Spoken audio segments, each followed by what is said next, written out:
끝나지 않을 것 같아. 전쟁도 끝이 나고 피곤하구나. 전하, 이리저리 옮겨 다니시느라 고생이 많으셨사옵니다. 그래, 이제 좀 쉬고 싶구나. 아, 노양을 다녀와야겠구나. 그래야 피곤함이 씻길 터. 그 원주 쪽에 좋은 절들이 많다 하지 않았느냐? 그 법천사 어떠냐? 법천사. 천년의 숨결이 고스란히 남아있는 그곳. 법천사는 불탔잖아요. 그럼 거동사는 어떠냐? 거기라고 온전히 남아있겠습니까요? 그래? 그럼 흠법사는 어떠냐? 아니 어찌 그러십니까? 아실만하기. 하하, 전쟁이 원수로구나. 원수야. 하하, 갈 곳이 없어. 어떻게 절 가고 싶어.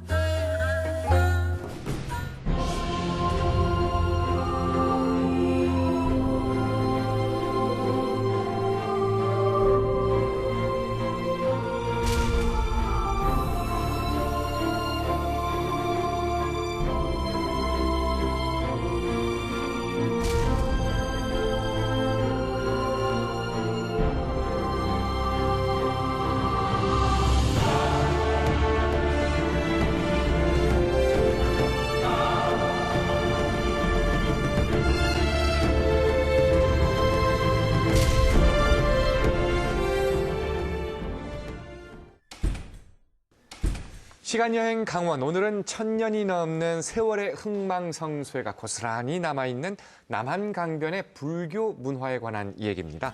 오늘 얘기 함께 나누실 분들 소개해드리겠습니다. 시간여행 강원의 멘토, 서울교육대학교 임기환 교수 오셨습니다. 고고학 발굴 전문가이신 지현병 강원고고문화연구원장 자리해 주셨습니다. 어서 오십시오. 우리 시간여행 강원의 비타민 같은 논객이십니다. 호주 출신 한국인 최다미 강사님 어서 오세요. 저희 MBC 강원 영동의 흥성만 함께하는 김소영 아나운서 함께합니다. 흥망성쇠 중에 망쇠는 없습니다. 우리 MBC 강원 영동은 오로지 굉장하시네요. 네, 흥과 성만 함께합니다. 김소영 아나운서, 오늘의 키워드는 뭡니까? 네, 오늘의 키워드는요, 바로 폐사지입니다. 폐사지. 네.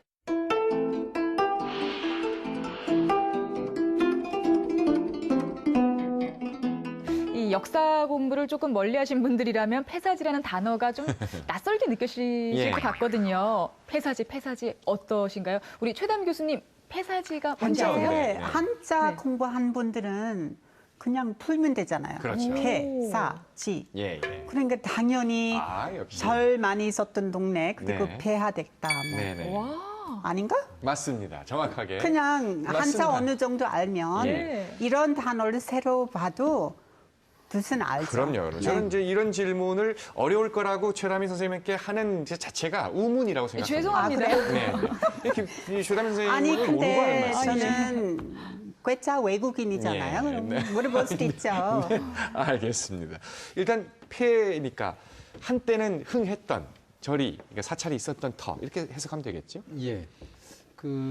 이제 삼국시대나 네. 고려시대, 즉 불교가 아주 중심적인 네. 문화의 역할들을 하고 있을 때 사찰이라고 하는 것은 불교 문화가 종합적으로 만들어진 하나의 종교적인 공간이라고 할 수가 있죠. 네.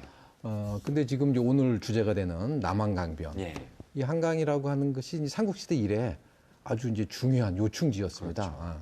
그러다 보니까 한강을 차지한 자가 한반도의 패권을 차지한다. 이런 말이 있을 정도 아닙니까? 그래서 결국은 나중에 신라가 통일을 했는데 다시 이 남한강 일대가 중요해지기 시작한 때가 이제 신라 말기입니다. 네.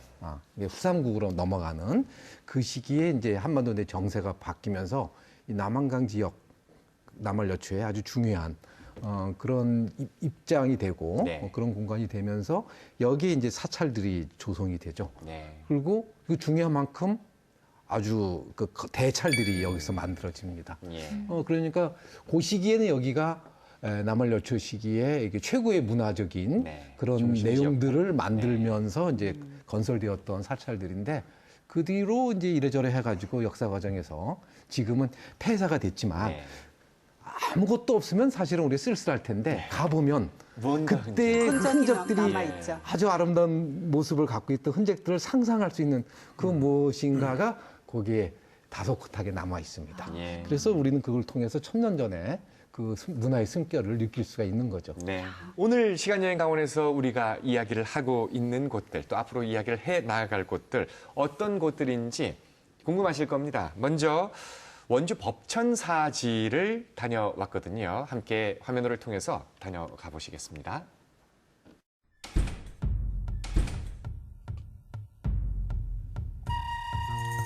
발굴조사의 흔적이 고스란히 남아있는 원주 법천사지는 섬강과 남한강이 만나는 곳, 예부터 교통의 요지였던 원주시 불온면에 자리해 있습니다. 찾아야 할 게 뭐가 그리 많은지 지난 2001년 시작된 발굴조사는 아직까지 이어지고 있네요. 이곳은 그 문화재청에서 기본적으로 여기 중원문화권 조성 사업의 일환으로 해가지고 원주시에서 중장기 계획을 세워서 지금 2001년부터 해서 현재까지 10차에 걸쳐서 지금 발굴 조사를 진행하고 있습니다. 사찰의 입구는 어렵지 않게 찾을 수 있었습니다.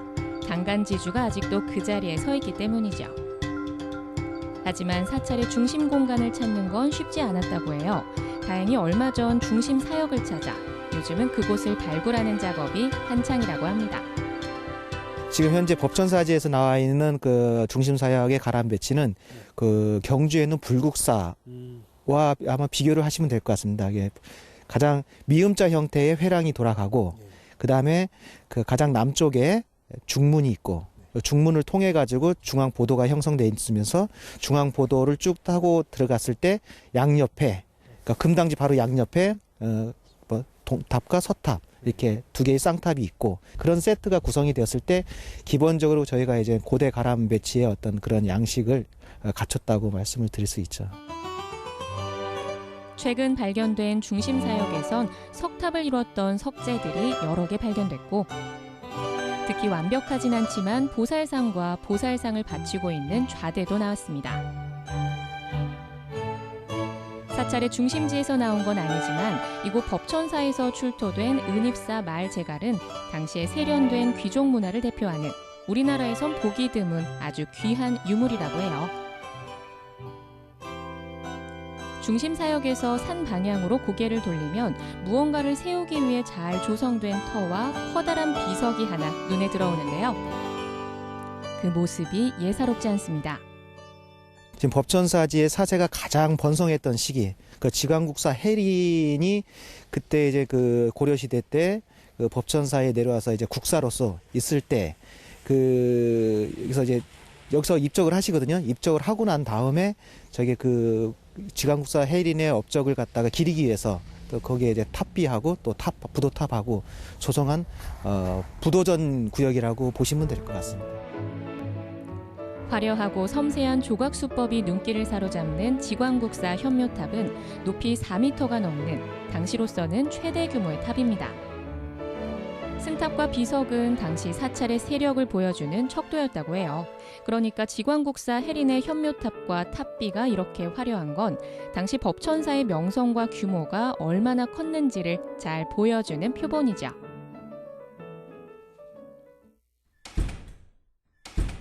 자, 법천사지를 우리가 화면을 통해서나마 지금 잠깐 느껴보셨는데요. 먼저 법천사의 유래부터 한번 살펴보죠. 이게 상당히 큰 면적이네요. 넓은 면적인데 이 유래가 어떻게 됩니까? 누가 언제 지은 사찰인지가 먼저 궁금합니다. 예, 그 법천사는 기록상으로는 네. 725년 통신락 성도강 때 창건되었다고 합니다. 네. 근데 그때 이제 사찰의 규모나 이런 건 알기가 어렵고요. 지금 보시는 바와 같이 저런 대찰로서의 면모를 갖춘 것은 지금 거기 남아 있는 네. 그 승탑이 남아 있는 지광국사 해리라는 분이 이 원주 출신입니다. 예. 이분이 여기서 이제 출가를 하셨고 법천사에서 마지막에 입적하실 때도 법천사에 계시면서 입적을 하셨어요. 네. 그리고 지광국사는 워낙 당시 최고의 국사로서 이제 그 고려 국왕들의 추승을 받았기 때문에 이제 그때 그 뭐 원주 출신에다가 최고의 승려 국사로서 대접을 받던 그런 분이다 보니까 그때 법천사가 아주 큰 규모로서 확장되었다고 이제 추정이 됩니다. 1300년 전쯤으로 봐야 되네요. 와. 진짜 오래됐네요. 근데 그 지광국사 현묘 탑비 같은 경우는 우리가 화면으로만 봐도 정말 그 아름다움이 막 물씬 느껴지잖아요. 그렇죠. 근데 이게 실제로 보면 또 어떨까 싶기도 한데 우리가 가서 또 어디를 좀 봐야 이게 정말 신이 맞는 걸작품이다 마음껏 느낄 수 있을까요? 설명 좀 해주세요. 지광국사 현묘 탑비는 현장에 있습니다. 네. 현장에 있고 탑은 지금 현재 경복궁에 있다가 보존 처리로 들어갔습니다. 예. 그래서 잘됐네요. 현재 지금 탑은 볼 수가 없습니다. 예. 단지 이제 그 현장에 지광국사를 모시는 조사당이 이제 거기에 마련돼 있고, 네. 그다음에 탑비를 보시면 우리나라 최고의 걸작품입니다. 그래서 위에서부터 차근차근히 예. 이수부터 그다음에 탑비, 그다음에 그 기부 이렇게 네. 보셔야 될 것 같습니다. 아하. 특이한 거는 이 옆에 그 모란 꽃을 장식을 해놨어요. 그 법천사가 아무래도 그 지광국사 혜린이 예. 국사의 신분이기 때문에 모란 꽃을 장식을 합니다. 그러니까 꽃 중에 왕이 뭡니까? 네. 모란입니다. 네. 그래서 왕 국사의 신분이기 때문에 모란 꽃을 장식을 하고 그 다음에 측면에 예. 용무늬가 되어 있습니다. 그리고 이 용무늬 위에 이수에 9마리 용이 여의 보주를 또 물고 있고, 네. 그리고 그 국압에는 그 임금왕자를 새겼어요.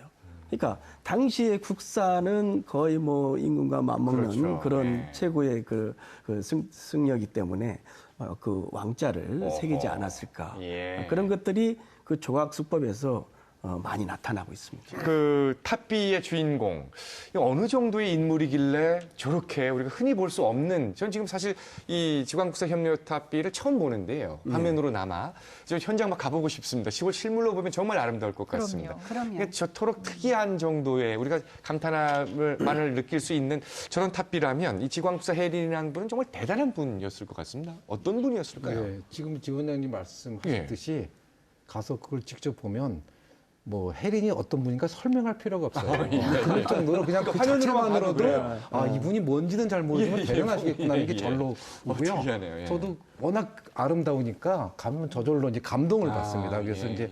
수시로 거기서 찾아가서 그 이제 탑비를 보게 되는데 그 혜린이란 분은 그 그릇기를 만들 정도의 아주 높은 위상을 갖고 있죠. 네. 지위만 높은 게 아니라 탁월한 그런 성품과 능력들 아마 갖췄던 것 같아요. 예.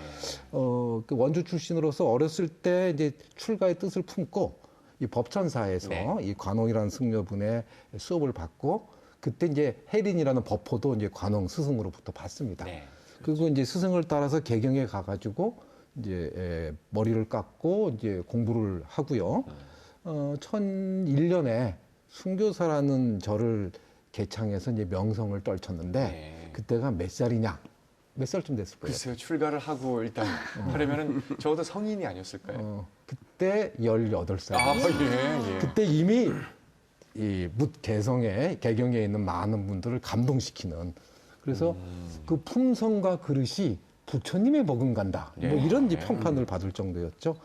그리고 이제 21살 때 이제 급제를 승가 급제를 대선에 급제를 해가지고 네. 그 뒤로 5명의 고려 국왕으로부터 이제 추앙을 받았는데 특히 이제 문종 같은 경우 예. 고려의 전성기를 만들었던 이 문종 같은 경우에 그 지광국사가 오지 말라고 그래도 직접 찾아가서 그 왕사와 국사를 대접을 하고 또 왕과 같이 같은 가마를 타고 다닐 정도로 예. 아주 극진한 대접을 받았습니다. 문종은 얼마나 이제 그 혜린을 존경했냐면 자기 넷째 아들을 지광국사 아래로 출가를 시킵니다. 아하. 그분이 누구냐? 대각국사 의천입니다. 예. 대각국사 의천 아시죠? 예. 그럴 정도의 위상을 갖고 있는 분이죠. 그래서 이 법전사로 내려와 가지고 여기서 이제 입작할 때 그런 그 탑비 그리고 지금 우리가 이제 승탑은 아쉬워서 이제 못 보게 됩니다만 예. 그 승탑도 마찬가지입니다. 그거는 당시 고려가 정말 국가적인 차원 속에서 힘을 기울여서 만들었다라는 예. 느낌을 저절로 받을 수 있습니다. 근데 진짜 법천사가 지금 폐사지가 되었음에도 불구하고 이런 많은 감명을 주고 있는데 그대로 남아 있었으면 얼마나 좋았겠어요. 그러게요. 이게 어쩌다가 이렇게 무너지게 된 거예요? 그 7세기 초반쯤에는 법천사가 지어지지 않았을까 그렇게 보고 있고 그 법통이 계속해서 이어서 내려오다가 네. 임난 때 완전히 소멸이 됩니다. 그래서 더 이상의 유물은 안 나와요. 그러니까 네. 16세기 1592년 임난이 일어나고 16세기 이후에 유물은 없고. 전혀 없습니다. 네. 그래서 임난 때 딱 끝난 것으로 확인되고 있습니다. 아, 네. 이제 그렇네요. 임진왜란 때 정말 너무너무 아까운 우리의 문화재들이 많이 소실이 손해 됐는데 본 건 많죠. 아, 이 법천사도 그때 겨우 법천사뿐만이 아니고 거돈사도 그렇죠. 그렇고 흥법사도 그렇고 그 일대의 사찰들이 네. 전부 다 쑥대밭이 됐습니다. 예. 아이고. 자, 이렇게 지금 법천사지에 관한 얘기를 하고 있는데요. 이미 이 얘기를 들으면서도 여러분 머릿속으로 한번 상상을 해보셨을 것 같습니다. 당시에 아까 화면을 통해서 본 흔적들을 유추해서 법천사가 이랬겠구나 하고 한번 그림을 그려보셨을 텐데요. 이렇게 남한강변의 불교 문화를 꽃피웠던 우리 조상들의 흔적. 이 법천사뿐이 아닙니다. 지금 다른 사찰터들도 함께 한번 잠시 다녀와 보시겠습니다. 마을 안쪽에 저수지가 반겨주는 곳 불온면 정산리. 저수지 아래 또 하나의 폐사지가 자리해 있는데요. 사적 제168호로 지정된 거돈사지입니다. 중심에 자리한 거돈사지 3층 석탑은 마치 불국사의 석가탑을 조금 축소해 놓은 것 같죠. 이렇게 신라의 석탑 양식을 그대로 따른 것으로 보아 신라 말에서 고려 초에 세워진 것으로 추측하고 있습니다. 현재 그 거돈사지 경내에는 3층 석탑이 보물 제750호로 지정이 되어 있고, 그다음에 원공국사 탑비가 지금 이렇게 또 위치하고 있습니다. 그리고 지금 이제 현재 여기 이 거돈사지에는 없지만은 원공국사 승묘탑이 지금 현재 그 국립중앙박물관에 이제 그쪽에 이제 이전을 해서 그쪽에서 보관 관리를 하고 있는데, 현재 원공국사 승묘탑은 최근에 그대로 재현을 해가지고 현재 그 복원을 해놓은 상태입니다. 현 위치에다가. 고려 전기의 대표적인 팔각 사리탑으로 꼽히는 원공국사 승묘탑. 이 탑은 일제강점기 시절 서울의 일본인 저택으로 옮겨졌고 지금은 국립중앙박물관에 보관돼 있습니다. 이곳 거돈사지의 승탑은 그대로 다시 만든 재현품이죠. 금당지에는 임진왜란 때 불에 탄 흔적이 아직까지 남아있는 커다란 대좌가 있는데요. 이곳이 얼마나 큰 금당지였는지를 짐작케 합니다. 지금은 폐교된 인근의 정산초등학교 운동장에는 9.6m의 돌기둥이 하나 누워 있습니다.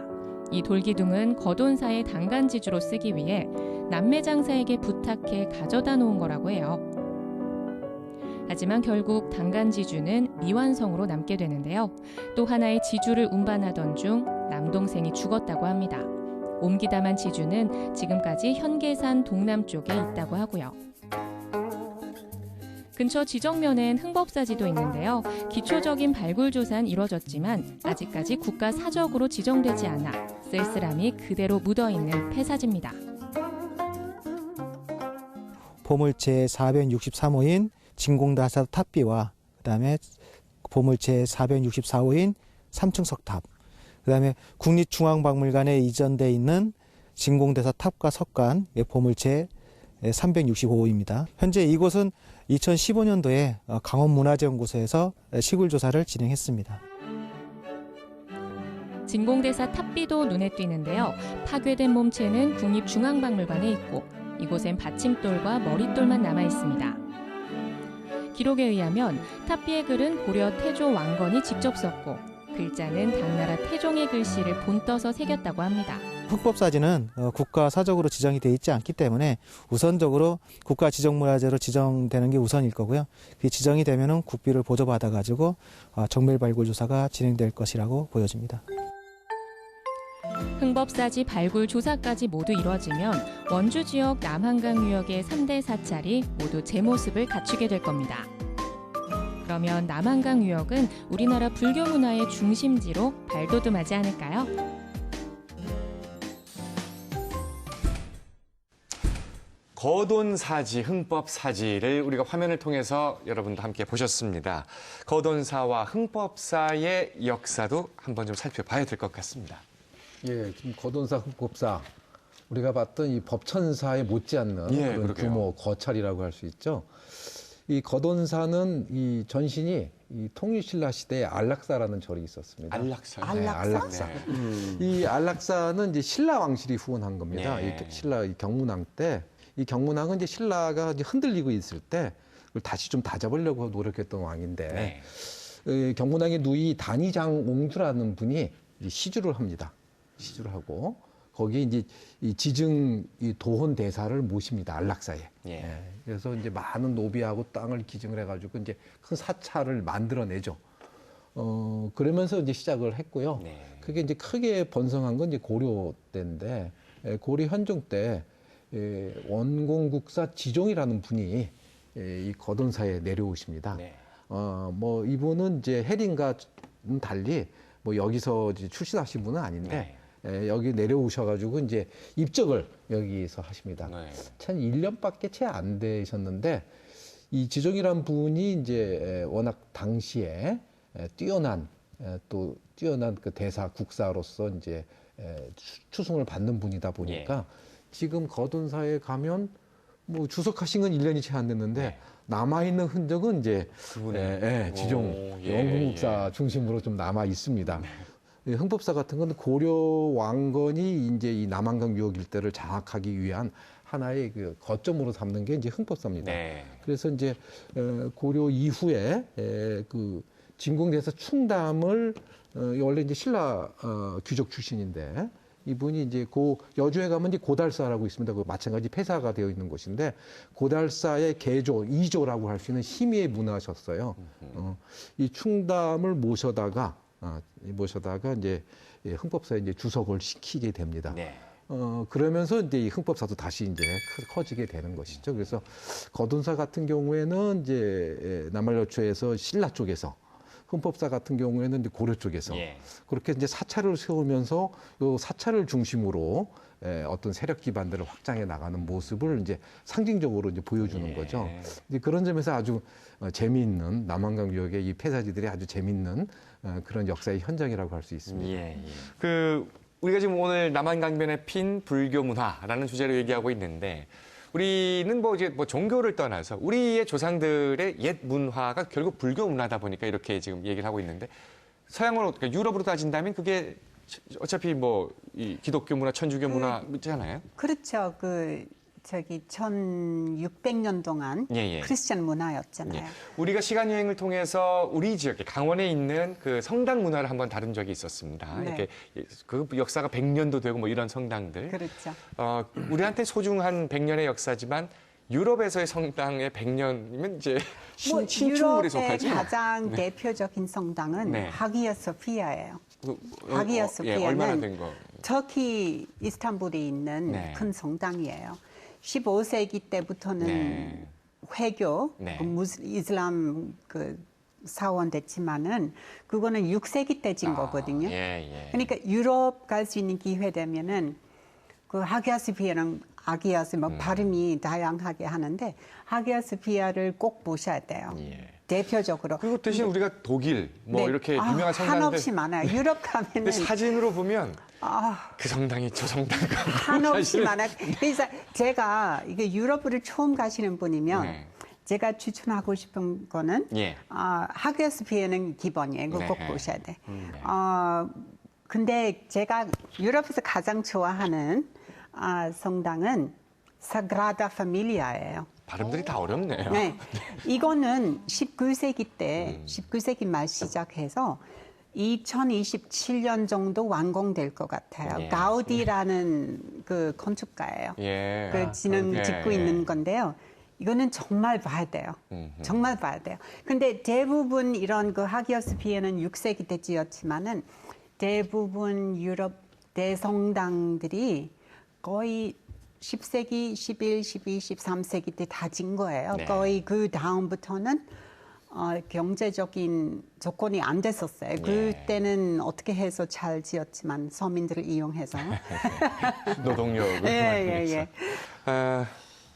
원주 지역의 폐사지 아마 오늘 화면을 통해서 느끼신 분들은 조만간 한번 꼭 나들이 가버리라 이런 생각들을 많이들 하실 것 같은데 지금 오늘 우리가 이 화면을 통해서 본 것들이 또 전부가 아닙니다. 또 있습니다. 특히 일제강점기에 원래 자리를 잃고 다른 자리로 옮겨진 그런 유물들도 있거든요. 저희 프로그램 제작진이 그 유물들을 한번 찾아가 봤습니다. 함께 가보시죠. 승탑을 보기 위해 찾아간 곳은 서울 용산에 위치한 국립중앙박물관. 현대식 건물로 잘 갖춰진 박물관 앞엔 아름다운 정원이 꾸며져 있는데요. 이건 장식용 석등이 아닙니다. 국보나 보물로 지정된 전국 각지의 승탑을 모아놓은 겁니다. 국보 제104호로 지정된 흥법사지 염거 화상탑도 이곳에서 볼 수 있습니다. 이 탑은 염거 화상 스님의 그 부도탑입니다. 우리나라 그 부도 스님의 그 부도 중에서 굉장히 그 이른 초기 양식이기 때문에 다른 부도도 이제 이 만들 때는 항상 이 부도가 이 초기에 만든 거기 때문에 하나의 기준 모델이 됐다고 이야기를 할 수가 있습니다. 염거 화상 승탑은 상당히 이른 시기에 만들어진 부도탑으로 이후 만들어지는 승탑의 모델이 됐습니다. 특히 사리를 모신 중대석엔 사천왕상을 새겨 부처님처럼 수호하도록 했고 정교하게 조각된 옥계석은 지붕의 안막새와 수막새뿐 아니라 잡상까지 표현해놨죠. 저 밑에 이 지대석은 지금 없어졌지만 하대석이라든가 또 이 중대석, 이 옥계석 이런 부분들이 아주 그 잘 남아있는 우리나라 부도 중에서도 시원적인 양식이면서도 매우 중요한 그런 부도라고 할 수가 있습니다. 머릿돌과 받침돌만 남아있던 탑비 기억하시죠? 그 앞에 있어야 할 승탑이 이곳에 있네요. 지금 보는 이 탑은 원주 그 흥법사의 진공대사 충담 스님의 승탑입니다. 스님이 입적을 하게 되면 일종의 그 가매장을 했다가 그러니까 이 가매장을 하고 그것을 다시 시간이 지나면서 뼈만 유골만 추려서 이런 그 석관 안에다가 매장을 했습니다. 그래서 이 석관과 함께 이 부도를 이제 같이 세우게 된 거죠. 초기의 승탑에 비해 보다 웅장하고 화려해진 모습이 궁궐과 잘 어울린다고 생각했던 걸까요? 1931년 일본인들은 1000년 동안 제자리를 지키던 이 승탑을 경복궁으로 옮겨다 놨습니다. 이 부분이 이제 굉장히 단순한 형태에서 여기에서 이제 울룡문들 구름 속에 용이 이렇게 막 움직이면서 활동하고 있는 이런 용이 마치 그 구름 위에서 승천하고 있는 이런 모습들을 이제 그 표현을 하고 있고 그 이후에 이 소위 말해서 이 탑신석을 둔 겁니다. 이 가운데 부분이 이제 제일 중요하거든요. 여기에다가 대체적으로 사리 장치를 두게 되는데 편히 잠드시라고 문창살 무늬까지 조각해 넣었네요. 그런데 이건 거돈사에서 본 원공국사 승탑 아닌가요? 이 승탑은 원주 거돈사에 있었던 원공국사 지종스님의 승탑입니다.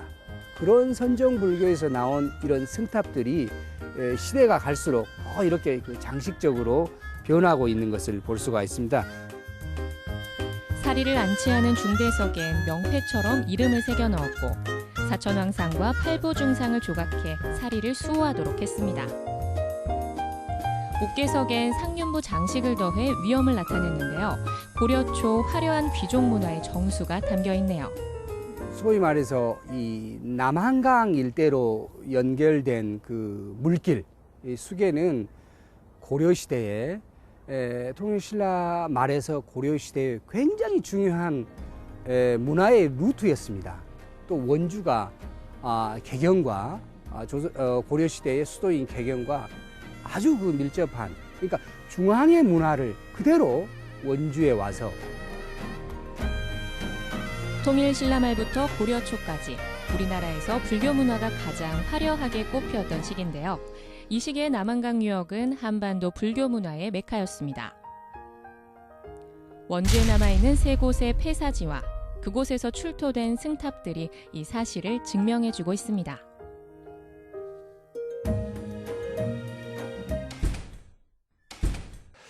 국보로 지정될 만큼 정말 중요한 우리의 유물들이 이렇게 원래 있어야 될 자리, 제자리에 놓여지지 못하고 있다는 게 참 마음이 아픕니다.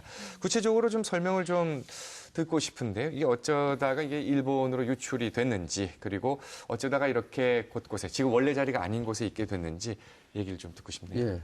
그 가장 아름다운 것 중에 하나인 지광국사 현묘탑부터 네. 말씀을 드리죠.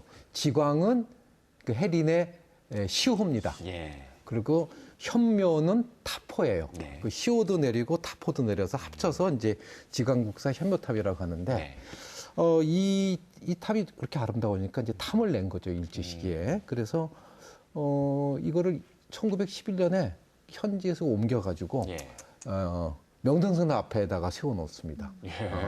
그리고 그것이 이제 그 골동궁상에 팔려가지고 아하. 일본 오사카로 가게 됩니다. 예. 그래서 이 후지다 가문의 정원속으로 팔려나갔다가 네. 그거를 이제 총독부에서 알고 다시 돌려 가져와라. 그래서 1915년에 이제 반환이 되는데 그걸 이제 경복궁에다가 예. 세워놓습니다.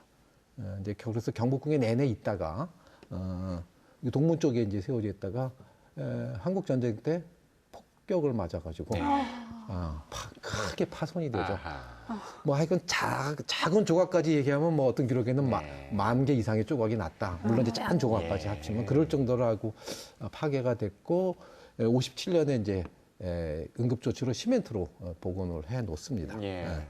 근데 이제 이게 워낙 손상이 심하니까 이제 이따 말씀드릴 때 다른 것들도 이제 경복궁으로 막 옮겨지는데 손상이 심해가지고 이제 박물관 쪽으로 옮기지 못하고 이제 경복궁에 있다가 최근에 다시 이건 이제 복원하기 네. 위해서 지금 진행을 하고 있는 거고요. 그 다음에 이게 원래 이제 탑하고 탑비는 세트로 되어 있는 예. 겁니다. 같이 있어야 되는 예. 거거든요. 근데 이게 이제 하나만 달랑 떼 넣어가지고 가가지고 나눠져 있는 거고 그래서 지금 탑비는 법천사에 예. 탑은 지금 이제 경복궁에 있다가 이제 보수공사가 되는데 이런 그런 어떤 탐욕들 인간의 탐욕 총독부의 파렴치한 의도들이 이제 이렇게 아픈 역사를 만들어낸 거죠. 이게 지광국사 현묘탑에 그치는 게 아니에요. 네. 이 거동사에 가 있는 원건국사 승묘탑 이것도 마찬가지로 그 일본으로 옮겨놨다가 예. 1948년에 회수해가지고 와서 경복궁에 네. 다시 또 배치하게 되고요. 그 다음에 이제 흥법사에 있는 그 진공대사 탑과 이제 석관 같은 경우도 1931년에 경복궁으로 이제 옮겨 놓게 됩니다. 이게 경복궁에 그 전에 저도 이제 중고등학교 때 경복궁에 가면 이 궁궐 곳곳에 이렇게 아주 멋지게 생긴 예. 이런 승탑이라든가 탑이라든가 비라든가 이런 게 있었어요. 그때는 잘 모르고 뭐 멋있는 게 있다 이렇게 생각을 했는데 당연히 누구나 그렇게 쉽게 생각하잖아요. 근데 나중에 이게 이제 원래 거기 있던 게 아니구나. 아니죠. 공부를 하다 보니까 일제가 아주 의도적으로 이제 한 거죠. 뭐냐면 이제 그 조선을 차지하고 나서 이 조선 왕조를 자꾸 기억하지 않습니까? 예. 그래가지고 이제 경복궁을 훼손시키죠. 예. 1915년에 조선물산 공진하면서 정각을 대개 철거하면서 훼손을 시키고 그다음에 조선이라고 하는 것은 이 이념이 유교 이념이잖아요. 예. 그 유교 이념을 잘 보여주는 궁궐 안에다가 전국의 폐사지에 돼 있는 중요한 불교의 유물 유적들을 의도적으로 옮겨서 만들어 놓은 겁니다. 그러니까 유교국가 궁궐 안에 불교 유적으로 훼손을 시켜놓은 아주 의도적인 것이 거기 있었던 것이죠. 그걸 모르고 우리는 그냥 마치 이제 궁궐 뭐 정원 장식처럼 이러고 이제 제가 어렸을 때 둘러보던 기억이 나는데 나중에 이제 어쨌든 우리가 경복궁에 있는 것을 한 곳에 모아놨다가 현재 지금 용산의 중앙박물관을 만들면서 다 같이 옮겼고 그 지광국사 현묘탑만 못 옮기고 있다가 이제 복원이 다 끝나면 아마 마찬가지로 중앙박물관 쪽으로 옮겨지지 않을까 이렇게 이제 예상을 해봅니다. 예. 지금 현재 그 지광국사 현묘탑은 대전 국립문화재연구소 그 석재 처리실로 옮겼거든요. 이 석재 처리를 하는 게 아마 시간적으로 한 5년에서 저는 한 8년 정도로 보고 있습니다. 이제 부서진 곳은 이제 맞춰가지고 석질로 해서 같은 석질로 맞춰가지고 이제 복원을 하고 그게 완공이 되면은 그 다음에 이제 문화재위원회 심의를 거쳐서 국박으로 가느냐, 네. 아니면 원래의 자리 예. 법천사로 오느냐. 최근에 원주에서는 그 반환 운동이 지금 활발하게 진행하고 있습니다. 네. 그래서 그 첫 번째가 지광구사 현묘탑을 원주로 가지고 오자. 네. 대신에 원주 그 법천사 근처에다가 그 사역 내에다가 그 전시관을 짓고 네. 그 안에다 놓고 모조품을 다시 만들어서 그 옆에다 같이 놓자. 이런 식으로 지금 시민운동이 벌어지고 있어서 아마 그런 것들이 완벽하게 갖추게 되면 아마 제자리로 오지 않을까 그렇게 보고 있습니다. 예. 그렇죠. 그럼 나중에 이런 유물들이 다 제자리로 좀 갈 수 있을까요? 아무래도 그 전시관이 마련되면 이제 특별히 이제 박물관 미술관 진흥법에 의해서 그런 그 확실하게 그 국가 유물을 전시 보관할 수 있는 그런 시설이 갖춰지면 국가는 항상 어느 때고 그쪽의 유물을 반환할 수 있도록 해주고 있습니다. 그렇기 때문에 아마 원주에서 그거를 마련한다면 그 유물은 뭐 오지 않을까. 또 시민들의 또 강원도민들의 그 염원이 있으면 반드시 오리라고 믿습니다. 그 염원과 준비까지. 예. 준비 안 해놓고 무조건 돌려달라, 무조건 제자리에 놓자 이렇게 하면은 그건 안 되죠. 그건 진짜 우리 서로 곤란한 일이죠. 완벽하게 준비를 해야죠. 네, 예. 원래 제자리로 가는 게 맞다고 생각이 돼요. 왜냐하면 그게 거기 있는 이유가 있었던 거예요. 그렇죠, 그렇죠. 이거를 그러니까. 빼내면 그 자리에서 빼내면 이건 이제 화석화되는 겁니다. 그렇죠. 자기의 갖고 있는 원래 성격을 못 드러내는 거고 예. 이게 저도 지금 말씀을 들으니까 그 지간국사 현묘탑이 이게 궁궐 안에 있는 모습이 아니라 그 항상 가서 상상을 해봐요. 네. 법전사에 가본 이 탑하고 탑비가 나란히 있는 모습을 한쪽은 실물이 있고 한쪽은 이제 머릿속에 그리는데 그게 이제 진짜 그 제 모습이 딱 그려지면 얼마나 멋있을까 하는 생각을 해보니까 아주 사진을 대단하네요. 제가 그 합성을 해서 그래요? 가지고 왔습니다. 한번 보죠. 정말 합성이라도 머릿속에만 한번 그렸는데. 지금 저게 이제 여기다가 저게 이제 화면상으로. 사면 화면상에 봤을 때 우측에 탑비, 네. 좌측에 탑, 네. 그리고 그 뒤편으로는 이제 전각 네. 지간국사 조사전이 조사전이 이제 거기 마련돼 있습니다. 예. 그래서 저렇게 사진을 제가 이제 그 합성을 해보니까 저런 형태로 돼 있지 않았을까. 꽉 찬 느낌이네. 하나 있을 때 아까 임 교수님 얘기했듯이 하나 있을 때보다 예. 완벽하게 제자리를 갖춘 모습이 훨씬 더 웅장하고 네. 아름답고 우리가 볼 수 있는 것을 느낄 수가 있는 거죠. 이제 저런 모습을 우리가 합성이 아니라 실제로 보려면 우리 도민 여러분들의 꾸준한 관심이 또 필요하겠네요. 네. 그럼요. 근데 오늘 우리가 이렇게 원주의 폐사지들에 대해서 얘기를 했잖아요. 근데 몇 가지 공통점들이 있더라고요. 일단 규모가 굉장히 크잖아요. 근데 규모가 이렇게 큰데 가까운 거리에 걸어갈 수 있는 거리들이 다 있거든요. 뭐 이렇게까지 가까운 곳에 사찰이 커다랗게 있을 필요가 있었는지도 궁금하고요. 또 신라시대 때 창건해서 고려 때 중창한 사찰이 대부분이라고 하는데 원주에만 뭐 100여 개가 되는 폐사지가 있다고 하는데 너무 많은 거 아닌가요? 사실 남한강은 그 남한강의 줄기가 한 390km 큰 본류가 그럴 정도로 이제 크고요. 그다음에 갖가지 지천들이 쭉 있습니다. 그래서 유역이 굉장히 넓습니다. 그 유역이 넓다라는 것은 거기에 농경지들이 펼쳐져 있고 마을이 있고 많은 사람들이 산다는 것이죠. 그러니까 경제적 기반은 충분히 갖추고 있고 거기다가 남한강 특히 상류 원주 이 지역들은 교통의 요지예요. 소백산맥을 건너가면 영남으로도 이어지고 대관령이나 동쪽으로 넘어가면 영동 지역으로 다 이어지고 하는 이런 교통의 여지이기 때문에 정치적으로 굉장히 중요한 여건을 갖추고 있었던 것인데 실제 정치적인 중요성의 남한여초에 이제 등장해서 아까 말씀드린 대로 뭐 고려 쪽에서 이제 사찰들을 세우고 또 관리하고 중건하고 또 신라는 신라대로 통일신라 말기에 또 그렇게 사찰을 세우고 또 그걸 통해서 어떤 영향력을 행사하려고 하는 이런 부분들이 이제 모여져 있는 거죠. 그리고 이제 특히 사찰이라고 하는 것은 그냥 우리는 이제 절만 생각하는데 사찰을 하나 세우려면 그 일단 사찰에 있으면 그 사찰로 오이는 많은 신도들이 필요하지 않습니까? 또 사찰을 건립하고 유지하기 위해서는 장인들도 필요하고요. 또 거기 있는 사람들이 살 수 있는 그 뭐 농경지를 경작할 수 있는 경작인들이 필요하고. 그리고 이제 그걸 사찰을 운영하고 끌고 갈 수 있는 또 승려 집단도 필요하고요.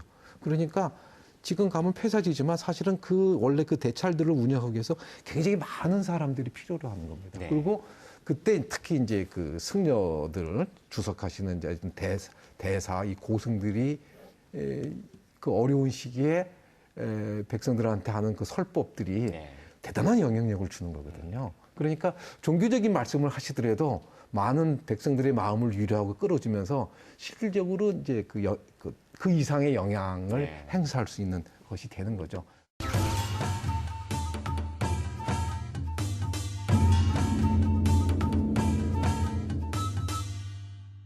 시간여행 강원 오늘의 마지막 코너 역사 스토리 이프. 오늘의 가정은요. 오늘 얘기 나눈 이 사찰 중에서 만약에 마음껏 복원할 수 있게 권한을 주겠다 하면 대신 한 군데만 선택을 해서 어느 곳을 좀 개성 있게 마음대로 복원을 어떤 식으로 한번 해보고 싶다. 오늘 아마 여러분도 아마 현장 사진들 또 현장 화면들 이렇게 보시면서 그런 생각들 해보셨을 것 같은데요. 어떤 사찰을 어떻게 복원할 것인가를 한번 얘기해 보겠습니다. 먼저 김소영 아나운서는 어디가 오늘 마음에 드십니까? 저는 일단 화려한 거 굉장히 좋아하고요.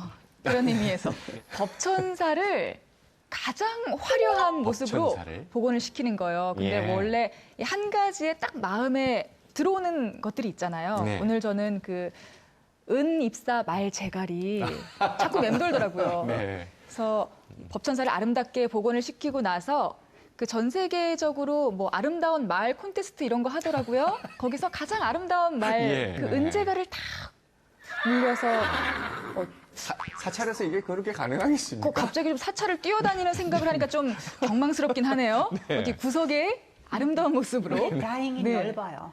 그쵸. 넓으니까. 다행이죠. 주지 말을 스님이 위한 모르게 해야 자리도. 될것 같은데, 이런 데는. 주지 스님이 다행히 여물도 넓어요. 좀 주시고 하셔야 되는데. 네. 그 모습을 한번 스페인에서 보고 밥 싶네요. 많이 오겠네. 자, 스케일 크게 네. 법천사를 네. 한번 개성 있게 만들어 보고 싶다. 복원해 보고 싶다. 최다민 선생님께서는 어느 사찰을 선택해서 어떻게 한번 꾸며보고 싶습니까? 그 거둔사는 예. 다 그 강물 근처지만은 거둔사는 예. 그 저수지도 근처에 있어요. 제 세대 사람들이 예. 절에 가서 공부했거든요. 제 네. 세대 사람들은. 그래서 예. 제가 외국 사람 입장으로 얘기했을 때는 거기 가서 공부할 수도 있고 네. 그리고 외국인들이 템플 스테이 할 수 있게끔 아까 완전히 복원은 안 되지만은 주변에 네. 근처에 그런 시설 많이 짓는 거죠. 모여서 공부할 수 있고. 건축물 모양으로 다 예. 개발해서 그리고 사람들이 물 좋아하잖아요. 네. 그런 강도 있고 저수지도 있고 동시에 개발하는 거죠. 크게 개발했을 때는 예. 정말 멋있을 것 같아요. 크게 개발해서 전문 숙박시설로 만들고. 그럼요. 아니 뭐 공부도 하고. 그렇게 하면은 정말 그게 거지. 근데 정말 외국 사람들이 템플 스테이 좋아하거든요. 예, 외국인. 한국 전통 건축물들이 아름다우니까 네. 그 많이 올 테고 공부할 수 있는 해야 하는 사람들 알겠습니다. 그 준비할 수 있게 조용하잖아요. 네. 이름대로예요. 이름이 직역을 하면 거할 것자 깨달을 돈자니까 거주만 해도 있기만 해도 저절로 깨달아지는 거예요. 예. 그럼요. 이 세 군데의 절터, 사찰터 중에 한 군데를 선택하게 해서 죄송합니다만은 우리 지원장님은 세 군데 모두 진짜 뭐 원형이 제일 궁금하실 것 같습니다. 우리가 궁금해하는 것보다 더 많이 궁금해하실 것 같은데 자, 한 군데를 선택하셔서 마음껏 복원할 수 있도록 한번 권한을 드린다면 어떤 사찰터를 어떻게 복원해 보시고 싶으세요? 저는 뭐 제가 직접 발굴 조사를 했고 네. 흥법사하고 거둔사는 완전하게 발굴되지 않은 상태이기 네. 때문에 가장 확실하게 알 수 있는 법천사를 복원을 하는데 네. 전제 조건이 저는 그 중심사역 그러니까 법천사가 쌍탑 네. 그다음에 쌍탑 앞에 여기 신복사에서 보는 것처럼 예. 석조보살 좌상이 있어요. 그래서 같이 나와요. 그러니까 쌍탑, 석조보살 좌상 쌍으로 같이 나오고 앞에 그다음에 뒤에 금당지가 있고 강당지가 있고 회랑이 있는 요 중심사역 두 군데만 완벽하게 복원을 했으면 하는 게 제 바람입니다. 아마 그 학술적으로나 관광 목적으로서도 아마 대단히 중요한 위치를 차지하고 있지 않을까. 예. 원장님 혹시 그 쌍탑 사이에 말 뛰어놀아도 되나요? 그거는 안 되고 그 앞쪽으로는 공터가 네. 있기 예, 때문에 이 말씀은 얼마든지 얼씬도 하지 말아야 되는 뜻이에요, 예. 공터 쪽으로. 예. 자, 이제 오늘의 마지막 답은 우리 임규환 교수님. 예. 워낙 또 폐사지 관광을 많이 다녀보셔서 탐방을. 뭐 저는 원래 폐사지는 폐사지가 제일 좋다라는 이제 생각을 하고 있기 때문에 머릿속에 상상만 제일 자유롭게 하겠는데 지금 지 원장님 말씀 들으니까 이제 충분히 이제 발굴 조사를 해서 아주 신뢰도 높은 복원을 한다면 그것도 아주 가치 있는 일이라고 생각을 합니다. 지금 이제 세 폐사지 중에서 좀 2개는 다 나왔고 법전사는 이제 2분이 말씀하셨으니까 이제 흠법사를 안 하고 가면 그러네요. 흠법사가 쓸쓸해할 것 같아서. 그렇죠. 저도 걱정했습니다. 그래서 이제 흠법사로 가야겠는데 제가 흠법사를 가서 참 좋아했던 게 뭐냐면요. 흠법사는 정말 거둔사 아직 손이 안 되어져 있죠. 조사가 안 되어 있는지 손이 안 되어 있는데 그래서 가장 폐사지 같은 느낌이 좀 있습니다. 너무 썰렁하기도 합니다만. 근데 그 흠법사에서 그 섬강으로 내려다보는 쫙 쳐다보면 이 전망이 말하자면 전망이 진짜 쫙 펼쳐져 있어가지고 마음이 상쾌하고 쫙 터져요. 그래서 그걸 한번 쫙 쳐다보는 것만으로도 속이 시원해지고 그다음에 이제 뭐 복잡했던 머리가 아주 맑아지는 이런 느낌이 있어요. 그래서 뭐 거기 사실은 거기 지금 민가가 제가 그전에 갈 때는 있었는데 거기서 제가 살면 좋겠다라는 이렇게 꿈을 또 꿔보고 그랬거든요. 그거를 이제 새로 이렇게 만든다고 한다면 이제 복원을 좀 최소화하지만 그거를 이렇게 거기 가서 마음을 비우고 머리를 비우고 그다음에 이제 호연지기도 키우고 하는 그런 뭐 템플 스테이라고 그럴까? 뭐 그런 공간으로 하면 참 좋겠다라는 생각을 그전에 해봤는데 오늘 이프 시간에 그런 제 생각과 느낌을 말씀드립니다. 지금 우리 오늘 함께 해주신 4분도 곳곳에 한 곳씩을 정해서 마음속에 그림을 그리셨는데요. 영동 지역에 오늘 언급된 곳들 말고 영동 지역에는 또 강릉의 굴산사지라든가 아니면 양양의 진전사지도 있습니다. 어디든 가까운 폐사지를 한 번쯤 나가셔서 그곳에서 잠시라도 머무시면서 마음속의 그래픽으로 한번 그림을 그려보시는 것도 좋을 듯합니다. 시간 여행 강원 오늘은 여기까지입니다. 고맙습니다.